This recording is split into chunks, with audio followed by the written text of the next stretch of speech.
Hi friend, welcome to my channel RK legal analysis. आज हम बात करते हैं section 13 transfer of property act 1882 का। क्या बात करता है? Transfer for benefit of unborn person. देखिए, आपको पता होगा जो जनरल रूल क्या है, जो सेक्शन 5 ट्रांसफर ऑफ प्रॉपर्टी का क्या कहता है। आपके पास जो भी प्रॉपर्टी अगर आप ट्रांसफर करना चाहते हैं, ट्रांसफर जैसे गिफ्ट करना चाहते हैं, सेल करना चाहते हैं, जो भी करना चाहते हैं, उसको बेचना चाहते हैं प्रॉपर्टी को, तो प्रॉपर्टी जो ट्रांसफर होगी वो दो लिविंग पर्सन के बीच में होगी। जैसे ये ए है और ये बी है, ठीक है। ये अपनी प्रॉपर्टी बेचना चाह रहा है तो ये ऐसे व्यक्ति को बेचेगा जो व्यक्ति जिंदा हो, जो लिविंग पर्सन हो, जो एग्जिस्टेंस में हो। सेक्शन 5 जो टीपीए का कहता है यही बोलता है कि प्रॉपर्टी ट्रांसफर होने के लिए दो लिविंग पर्सन चाहिए, ठीक है। अब देखिए सेक्शन 13 क्या कहता है?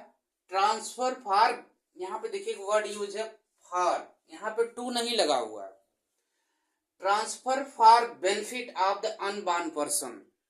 अनबॉर्न पर्सन मतलब यहाँ पे मैटर ये है कि प्रॉपर्टी को ट्रांसफर करना है जो बच्चा अभी इस दुनिया में आया ही नहीं है। समझ रहे हैं बात? भले ही वो माँ के जो है गर्भ में हो, उस बच्चे ने भी जन्म नहीं लिया है, ठीक है। वो एग्जिस्टेंस में इस दुनिया में आया नहीं है। प्रॉपर्टी उस बच्चे को देनी है जो फ्यूचर में एग्जिस्टेंस में पैदा होगा, ठीक है। मतलब अभी उसका कोई एग्जिस्टेंस प्रेजेंट टाइम में जब प्रॉपर्टी ट्रांसफर हो रही है तो उस समय वो एग्जिस्टेंस में नहीं है।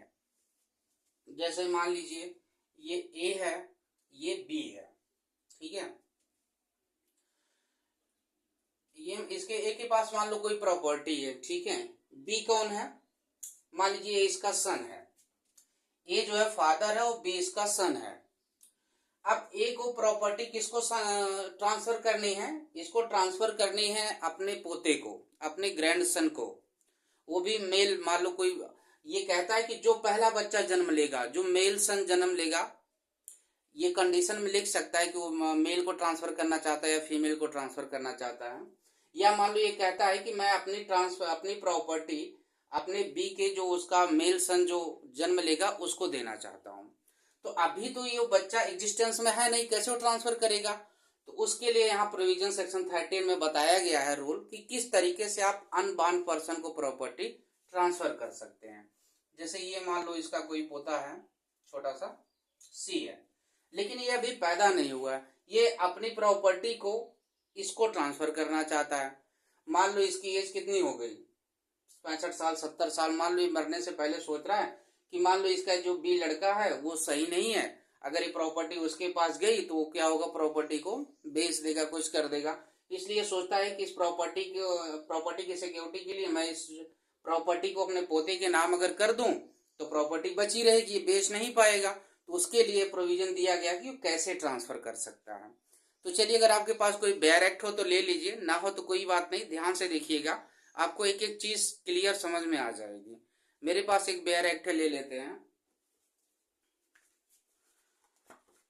इसका सेक्शन 30 ओपन कर लीजिए। क्या कहता है? Where on a transfer of property, जहां पे प्रॉपर्टी ट्रांसफर की जाती है, and interest therein is created for the benefit of a person not in existence. इसको अंडरलाइन कर लीजिएगा, नॉट एग्जिस्टेंस मतलब कोई और इंटरेस्ट क्रिएट करता है जो पर्सन, जो बच्चा भी एग्जिस्टेंस में है ही नहीं, जिसका जन्म ही नहीं हुआ, at the date of the transfer, जब वो ट्रांसफर हो रहा है, सब्जेक्ट टू प्रायर इंटरेस्ट। देखिए, अगर ऐसा करना है तो उसमें कह रहा है कि आप पहले क्या करिए, अगर प्रायर इंटरेस्ट क्रिएट होता है बाय द सेम ट्रांसफर, उसी ट्रांसफर में एक लाइफ इंटरेस्ट क्रिएट करना पड़ता, अभी हम आपको समझा देंगे। The interest created for the benefit of such person shall not effect unless it extend the whole of the remaining interest of the transferor in the property। चलिए समझा दे रहे हैं, ऑप्शन को आप पढ़ लीजिएगा। देखिए, यहाँ पे दो प्रकार के इंटरेस्ट की बात होती है, एक लाइफ इंटरेस्ट, एक एब्सोल्यूट होल रिमेन इंटरेस्ट। मान लो ये ग्रैंडफादर है, ये इसका सन है, ये इसका फ्यूचर ग्रैंडसन है, अभी ये पैदा नहीं हुआ है सी। ये प्रॉपर्टी अपनी सी को देना चाहता है, ठीक है। अब ये क्या करता है, एक लाइफ इंटरेस्ट, एक होता है आपका लाइफ इंटरेस्ट, एक आपका हो जाएगा एब्सोल्यूट इंटरेस्ट।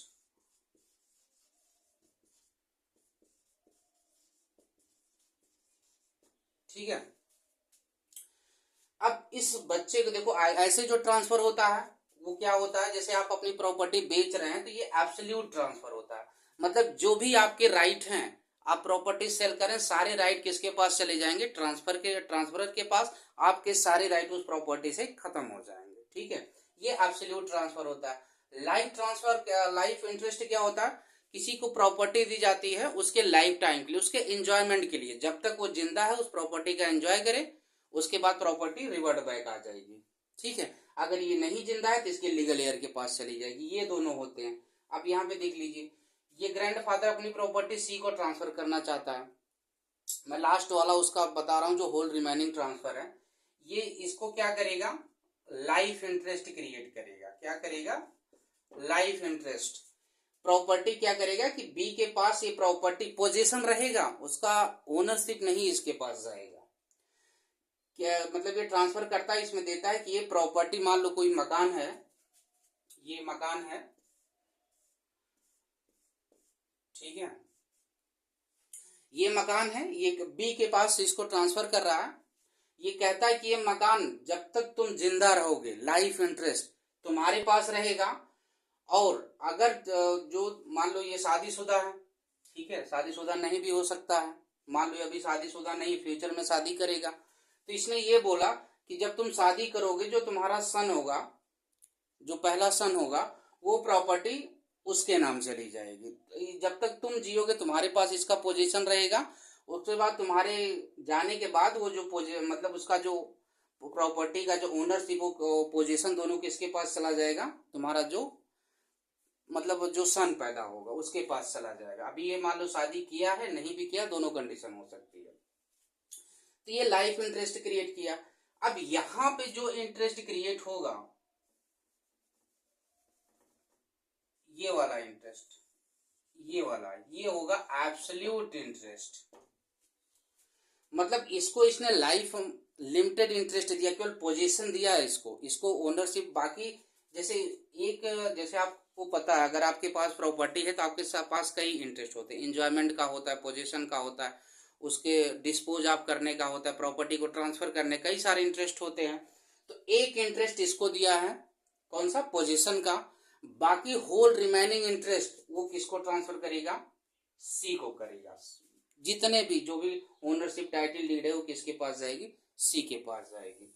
तो ये सेक्शन यही कहता है कि अगर आपको अनबॉर्न, जो बच्चा पैदा नहीं हुआ, अगर उसको प्रॉपर्टी देनी है तो सबसे पहले आप क्या करिए, एक लाइफ इंटरेस्ट क्रिएट करिए। देखिए, एक कंडीशन और बता देते हैं।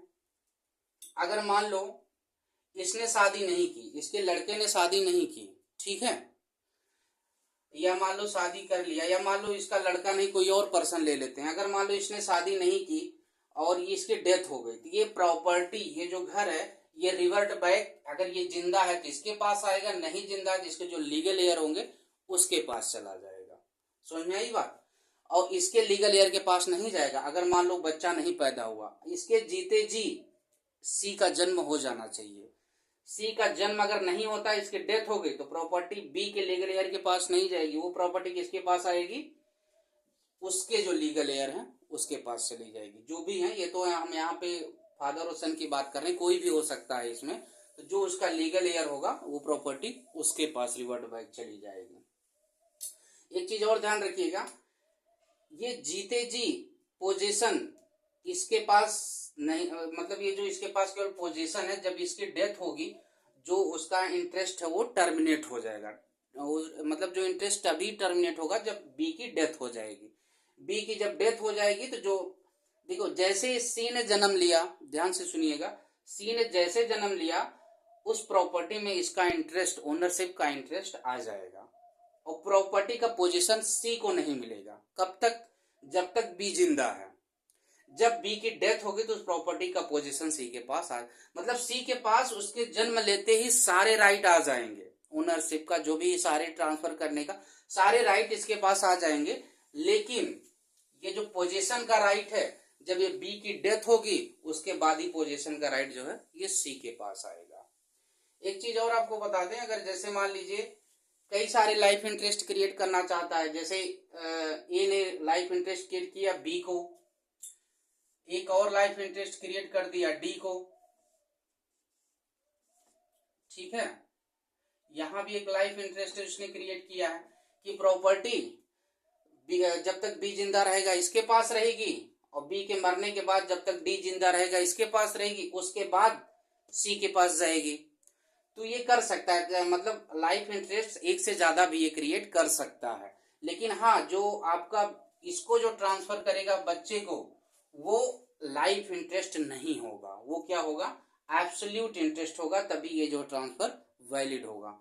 ये ऐसा नहीं कह सकता कि मान लो जब तक भी इसका लड़का जिंदा है प्रॉपर्टी इसके पास रहेगी, उसके बाद जब तक ये जिंदा है इसके डेथ होने के बाद डी के पास जाएगी लाइफ टाइम के लिए, और डी के डेथ होने पर लाइफ टाइम के लिए सी के पास जाएगी जो अभी जन्म नहीं हुआ है।